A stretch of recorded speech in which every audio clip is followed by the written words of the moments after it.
Hello, it's another beautiful day. Welcome back to TBA Talk Trigger Show, number one online talk TV station. With me, I'm your host today, Samambo Johannes. We're gonna have a candid discussion today, and in studio, I have a very good gentleman who is a mind educationist expert, Kelvin. Welcome to the show. Thank you very much. Karibu sana. Shukran. So our topic of discussion today basically is regarding the ongoing school unrest, so the kesi za shule kuchomwa sana pale shuleni. So our good friend here today anataka kutusaidia at least kujua kimawazo ni nini haswa inachangia vitu kama hizi.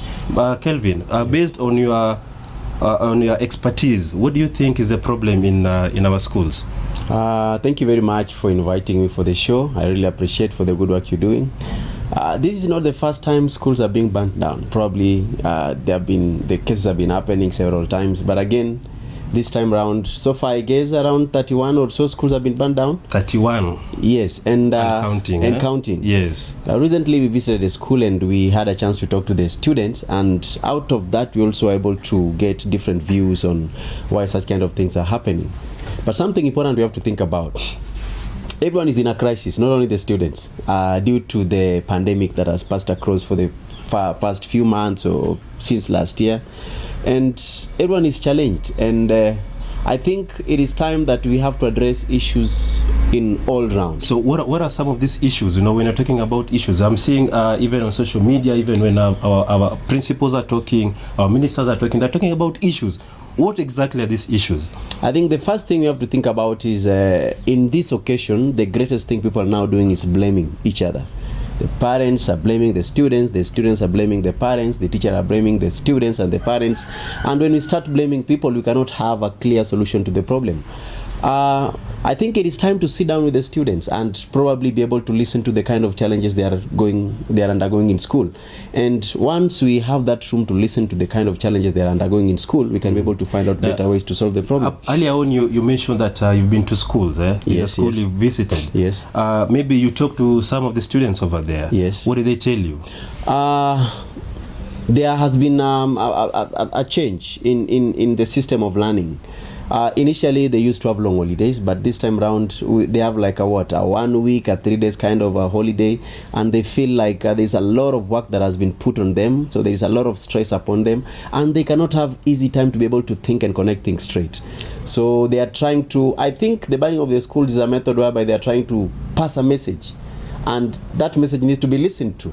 Of course, it is not a good thing to ban the schools. If there can be another better way on how they can be able to express themselves, then this can be so good apart from banning the schools. Oh, yes. This is so good. So we're just taking a short commercial break. We'll be right back.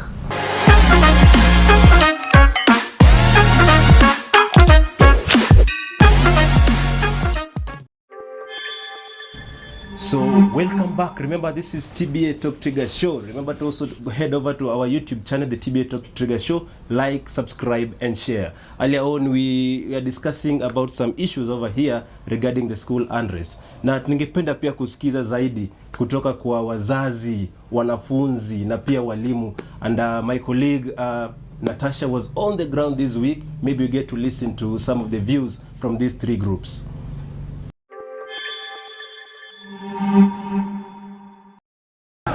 Hey guys, and welcome to the TBA Talk Trigger Street Show with me, Natasha. It's been amazing, it's been lovely, and today we are heading off to Kaloleni area. That's where I am, Tembea na Mimi Kisumu. On our topic today, we are talking about the rampant banning of schools. Why do you think this has been such a challenge this time of the season? What are the students missing, or is it the teachers, or is it the parents? Tembea na mimi tujue kwa makini what's not happening. Tafadhali tunaomba ujitambulishe tukianza. Kwa majina naitwa Mohamed Stingo. Oh, asante sana Mohamed. Waonaje kama mzazi hili swala la watoto kuchoma shule? Hii swala la watoto kuchoma shule hii inatokana na sababu ya watoto kutokuwa kukaa na wazazi wao. Aha, kutokana na wazazi wao. Waweza fafanua zaidi kidogo? Kufafanua zaidi ni kulingana na mtoto anapokuwa na mzazi. Lazima mzazi achukue muda wake sana kwa mtoto wake sana. Kuliko mzazi kuacha mtoto wake hivi kiolela. Maana unajua sasa hivi mzazi anaachia mtoto wake mamaid. Ndio siku hizo wanaangalia watoto. Sasa mzazi hana time na mtoto wake. Sasa kwa hivyo hana time ya kuna mtoto wake. Kwa sababu gani? Yeye akitoka yuko katika shughuli zake, akitoka kazini, akitoka shughuli zake za kibiashara, hana ile muda kuwa na mtoto wake chini kuongea na yeye. Maoni yangu, nimeona vibaya sana maneno ya Matiang'i. Siku hizi watoto wanachoma shule kwa ajili gani? Watujulishe. Kuna kitu watoto wanakula shule huko ama njaa ndio inafanya watoto wanachoma shule? Hatuwezi kujua. Kweli inauma. Sababu watoto wakitoka nyumbani ni watoto. Anaanza nursery mpaka form 1. Mtoto anatoka nyumbani, mtoto ni mzuri. Akifika huko anaingia form 1, hiyo mtoto anakuwa kitu kingine. Akitoka shuleni akirudi huku, hali yenye alikuwa naye wakati alikuwa na wewe hapa, unaona ni tofauti. Sasa unashindwa huu mtoto ni nini? Muda kidogo unasikia shule imechomwa. Watoto wamechoma shule. Hatuelewi ni kwa nini, kama wanavuta ama wanavuta gamu ama wanakunywa pombe. Wanadoblosho wanavuta damu za watoto ama natia watoto ingia kwa shule. Hata yangu mmoja alikuwa kwa shule sijui wapi. Siku 2-3 mtoto kwa shule. Siku ya 4 mtoto anakuja mguu keker. Mguu inafura tu yenyewe, mtu hawezi kanyaga, unakanyaga hivi. Mpaka askari ya gate anauliwa. Watu ndani ya shule hawajui ni kitu gani iko kwa hiyo shule. Kitu ambacho kinaonekana cha kushangaza ni wazazi kuachia walimu mzigo wote wa shule. Wazazi wamewacha, wamesema hao ni kutafuta school fees na mavazi. Lakini kitu kingine chochote kwa wanafunzi wamewaachia nini? Alafu wazazi wenyewe wanaambia mwanafunzi, angalia kwa TV, angalia kila kitu chenye unataka kwa internet. Sasa mwanafunzi badala ya kusoma anatafuta mambo mengine ambayo hayahusu skuli. Alafu sasa akitoka kule anataka kuya practice shuleni kule. Jinsi vyenye aliyaona. Sio ati masomo ndio watoto wanatafuta kwa simu wala kwa televisheni ama wapi. Wanatafuta maneno mengine tofauti.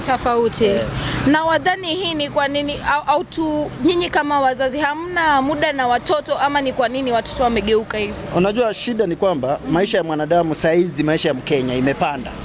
Na wakati maisha imepanda, mzazi yako na ile nafasi tu ya kutafuta chakula na mavazi. Lakini nafasi ya kukaa na mtoto wake amwelezee hii na hili hakuna. Alafu sasa tena tuna kila kitu ambacho wazazi wameona kwamba wameborrow that culture from westernization. Sasa unaona mtoto wao akue kama mzungu. Mtoto hawezi akaongeleshwa.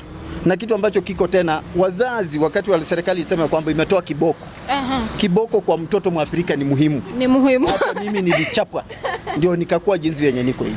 Kwa hivyo usipochapa mtoto useme ukimchapa atakufa. Tuna ile kuchapa kumuelimisha, sio kuchapa kumuua. Unamchapa ukimlainisha. Ukilainisha mtoto anakuwa njia sawa. Mimi nimechapwa mpaka na mwalimu wa Sunday school. Si ati mwalimu wa shuleni, mwalimu wa Sunday school. Na nikanyoroka.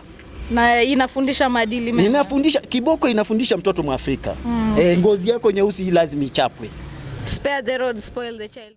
So today we'll be privileged to talk to one of the teachers regarding the issues, to get the feedback and let's know what's happening in our schools.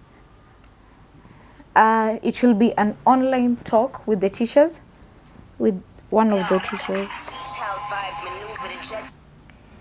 Hello, Mwalimu. Hello. So today we are privileged to have you on our show. We had this issue really affecting us as a whole fraternity. We were asking about the rampant cause of burning in schools. What can you say, or what's your take on that? There are so many underlying issues. I'd like to only highlight 3. The first one, I'll talk about the parental role. Second one, I'll talk about social media influence. Third one, I'll talk about tight school programs. Parental role is very, very necessary. You find that back at homes, the parents are not able to monitor who their children hang out with. They end up hanging out with people who are bad influencers. So they pick vices that they actually end up destroying their good morals. And when they come to schools, the same is actually seen. So that could be one of the reasons as to why you have so many arson cases in schools. Okay. Speaking about social media influence, social media is a very powerful tool. Yeah. There is a lot that can be made via social media. There is also a lot that can be broken via social media. Just in the beginning of this year, you heard of a case of a college boy who watched some movie online and ended up killing some members of his family. That shows you how social media can be misused, and the impact it may cause, negative impact it may cause. Okay. And if you've been keen, you realize that when we have incidences of arson in schools, it is like a wave. It is rampant everywhere. It is so contagious from one school to another. So social media is very, very crucial when it comes to such. Okay. Another point I'd talk about is the tight school programs. The term dates are so constrained. There is a lot to be covered. The syllabi are so wide, and therefore the school programs tend to they are more pro academic. Okay. So the learner is given very little time to be able to relax, and that means that a lot of knowledge, a lot of content is being pumped into the learner's head. The mind saturates, and they need some space to breathe. Okay. So in reaction, in response to that, they end up doing the unthinkable, which is torching down schools and other properties, vandalizing properties in schools and the surrounding. Okay. Thank you so much, Mwalimu. Glad we had your time. Thank you for your cooperation. Thank you so much for your call. Okay.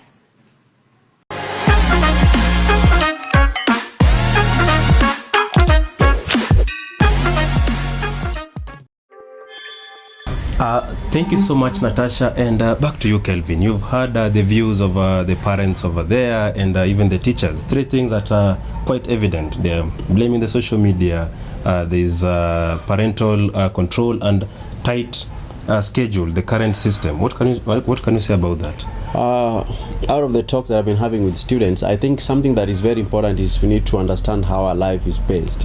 We live 4 lives at the same time. Okay. Our life is built up in 4 quadrants. Yes. Physical quadrant, emotional quadrant, spiritual quadrant, and a mental quadrant. Yes. What we're seeing now is the physical quadrant. Yes. The result of what is happening inside. Our attention is focused on what is happening, what has already happened, and we are trying to handle and solve that. We cannot solve the problem in that way. We need to get back and think about the mental well-being of these kids. Yes. We need to think about their emotional well-being, their spiritual well-being. These are matters that zinachangia to the result here, the physical thing that are appearing outside. Something I also want to say is the world is so busy these days, and the common aspect of communication is lacking between parents and their kids and even the teachers.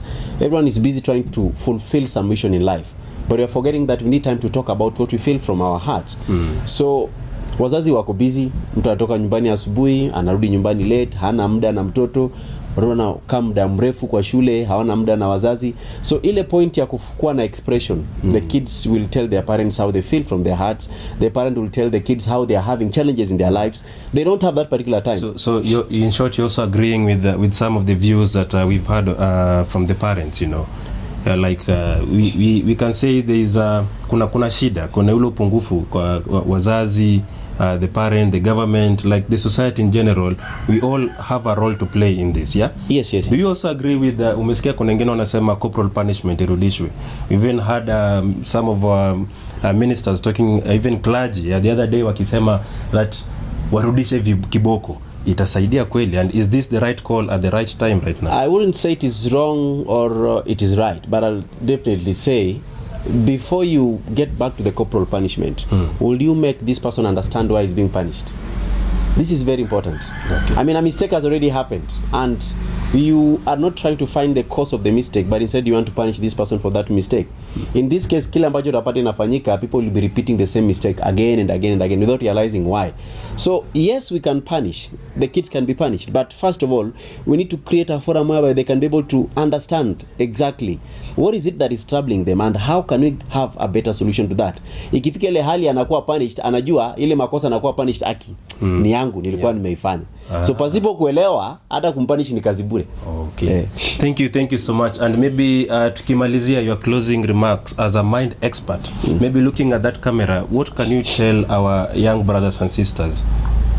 This is what I normally say, and this is what I'll say again today. Wakati gari zinaendeshwa pale kwa barabara, when I want to drive a car or when I want to buy a car, there's something that is very important. The car, knowing how to drive is very important, but also knowing the traffic rules is very important. If you cannot balance these two, automatically will cause accident. I mean, we are living in a life whereby there is no communication. Ukiangalia barabara kuna zile ma road marks, kuna ma sign posts zimewekwa kwa barabara. They are trying to communicate something. Ukiignore utapata ajali. Zile ajali zinapatikana kama sasa ambazo tunaona ambazo zinatokana shuleni. Kuna vitu mingi tumeignore katika life. Sasa hiyo kuziignore inafanya matatizo madogo yanaanza kutokea. So what we need to do is we need to get back to the system. We get back of not ignoring those kind of signals and signs that are coming to our life on a daily basis, like communication, which is key. So tunaporudi katika hali ya kuweza kujadiliana, kuzungumza kati ya wazazi na wanafunzi na walimu, watu waeleze hisia zao, namna wanavyotafakari, wanavyofikiri. Hata kama mzazi yuko na uzito, ni bora kabisa kama mtoto anajua ni uzito mgani mzazi anapitia. Sababu kama mtoto hajui mzazi anateseka, ni kwa maana anaweza akachoma shule sababu hajui hali ambayo mzazi anapitia nyumbani. So communication is key. Is the key. Very important to everything. Yes. Thank you so much, Kelvin, for coming through, and thank you so much for zile vitu ambazo umetuambia hivi leo, and hope to see you again next time. Nashukuru sana. That was our show for today. This is a TBA Talk Trigger show. Our work is to trigger certain talks in our community, and we love to continue this conversation even as the kids are coming back to half-term holiday next week. We'll really love to have maybe one or two of them in the set so that hata si tuzidi kuelewa from their own perspective, tuelewe ni aswa ni nini inatendeka, na kama vile tunaelezewa hapa hivi na ndugu yetu Kelvin, je, is the communication the problem? So let's continue this our conversation. You can leave your comment on this video, also on our social media platforms, Facebook, Instagram, Twitter, TBA Talk Trigger Show. Thank you so much. Have been your host for today, Samambo Johannes. Till next time.